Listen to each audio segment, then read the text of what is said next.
तुम्हारा दुख और दूसरे का दुख अलग अलग नहीं। मनुष्य मात्र का दुख एक है। थोड़ी बहुत मात्राओं के भेद होंगे, थोड़े बहुत रंग आकार के भेद होंगे, लेकिन दुख का स्वभाव एक है। इसलिए जब मैं दुख के संबंध में बोलता हूं, तुम समझोगे तो जरूर लगेगा कि तुम्हारे ही दुख के संबंध में बोल रहा हूं। तुम्हारे दुख के संबंध में बोल नहीं रहा हूं।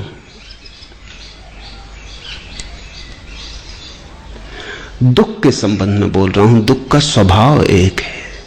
वो तुम्हारा हो कि पड़ोसी का हो कि किसी और का हो, अतीत के किन्हीं मनुष्यों का हो या भविष्य के मनुष्यों का हो, एक ही है। दुख का स्वभाव एक है। ऐसा समझो कि कोई आदमी अंगारे से जल गया, कोई आदमी चिराग जलाते हुए जल गया, कोई आदमी चकमक पाड़ रहा था और जल गया। जलन तो एक ही होगी, चकमक अलग है, चिराग अलग है, अंगारा अलग है, मगर हाथ में आग से जो जलन होती है वो तो एक है। मैं जलन के संबंध में बोल रहा हूं, चकमक के संबंध में क्या बोलना। कहां तुम जले इससे क्या लेना देना है, कैसे तुम जले इससे क्या प्रयोजन है। तुम्हारी जलन के शुद्ध स्वभाव के संबंध में बोल रहा हूं। इसलिए सभी को लगेगा कि तुम्हारे ही दुख के संबंध में बोल रहा हूं। इससे तुम भ्रांति में मत पड़ना कि मैं तुम्हारे दुख के संबंध में बोल रहा हूं, क्योंकि अहंकार बड़ा सूक्ष्म है। वो इसमें भी मजा लेता है कि देखो मेरे ही दुख के संबंध में बोल रहे। तुम्हारे दुख से क्या लेना देना, तुम्हारा मुझे पता ही कहां है। दुख के संबंध में बोल रहा हूं। लेकिन तुमने भी दुख जाना है, सबने दुख जाना है। जब तुम आनंद जानोगे तब जो मैं आनंद के संबंध में बोल रहा हूं वो भी ऐसा ही लगेगा कि तुम्हारे आनंद के संबंध में बोल रहा हूं। तुम तो केवल निमित्त मात्र हो। जहां घटनाएं घटती, उन घटनाओं का स्वभाव क्या है। अगर मैं एक एक व्यक्ति के दुख के संबंध में बोलूं तब तो बड़ा मुश्किल हो जाए, तब तो विस्तार अनंत होगा, सभी के हृदय तक पहुंच पाना असंभव होगा। दुख के संबंध में बोलता हूं, बस सबके हृदय तक पहुंच जाता हूं। ऐसा समझो कि मैं सागर के संबंध में बोल रहा हूं। हिंद महासागर ने सुना, प्रशांत महासागर ने सुना, कि अरब महासागर ने सुना, कि अटलांटिक महासागर ने सुना, क्या फर्क पड़ेगा। मैंने अगर कहा सागर का पानी खारा है, वो सभी समझेंगे मेरे संबंध में बोल रहे। सभी सागरों का पानी खारा है। यही तो तुम्हें समझना है कि तुम्हारा दुख और पड़ोसी का दुख अलग अलग नहीं। तुम मनुष्य हो, तुम्हारे होने के ढंग में थोड़े बहुत भेद होंगे, लेकिन तुम्हारी अंतः सत्ता तो एक है।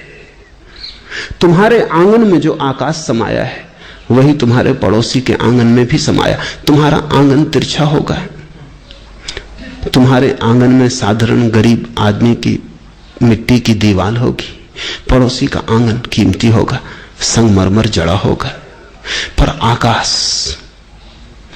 तुम्हारे आंगन में भी वही है, मिट्टी के संगमरमर के आंगन में भी वही है।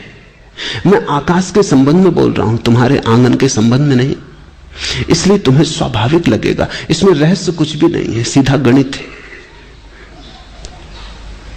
और स्वभावतः मैं शून्य में नहीं बोल रहा हूं, मैं तुमसे बोल रहा हूं, तुम्हारी गहनतम मनुष्यता से बोल रहा हूं। इसलिए मेरा, जिनको मेटाफिजिकल पारलौकिक विषय कहें, उनमें मेरा कोई रस नहीं, वो फिजूल की बकवास है। मैं तो मनोवैज्ञानिक सत्यों पर बोल रहा हूं। मैं तो तुम्हारे संबंध में बोल रहा हूं ताकि तुम जहां हो वहां से यात्रा शुरू हो सके। मुझे फिक्र नहीं है कि परमात्मा ने संसार बनाया कि नहीं बनाया, कि किस तारीख में बनाया, किस दिन में बनाया, कि हिंदुओं के ढंग से बनाया कि मुसलमानों के ढंग से बनाया। ये सब बकवास है, इस सब में कोई अर्थ नहीं।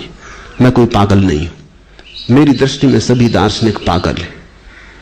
वो जो बोल रहे हैं उसका कोई मूल्य नहीं, कोई अर्थ नहीं। तुम दुखी हो, ये सत्य है।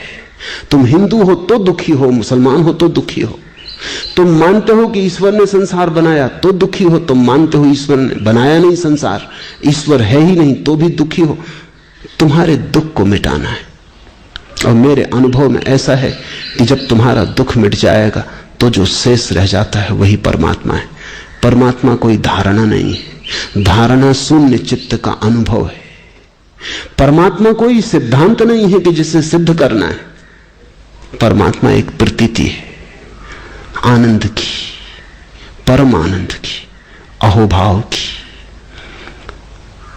तो दो बातें, एक तो व्यक्ति व्यक्ति से क्या लेना देना है, सब व्यक्तियों के भीतर जो एक सा है उसी के संबंध में बोल रहा हूं। और चेष्टा तुम्हें आकाश के सिद्धांत समझाने की नहीं, पृथ्वी पर जहां तुम खड़े हो, जहां से तुम्हारी यात्रा शुरू होगी, उस संबंध में बोल रहा हूं। इसलिए स्वभावता अगर तुमने मुझे सुना है तो तुम्हें ऐसा ही लगेगा तुम्हारे ही संबंध में बोला हूं, बिल्कुल तुमसे बोला हूं। ये ठीक भी है लगना, लेकिन इस कारण अहंकार को मत खड़ा करना, अन्यथा तुम्हें लगेगा कि मैंने तुम्हें कोई विशेषता दी। यहां इतने लोग मौजूद थे, मैं तुम्हारे दुख के संबंध में बोलता रहा। इस तरह अहंकार को मत बचा लेना, नहीं तो दुख कभी ना मिटेगा, क्योंकि अहंकार दुख की सुरक्षा है।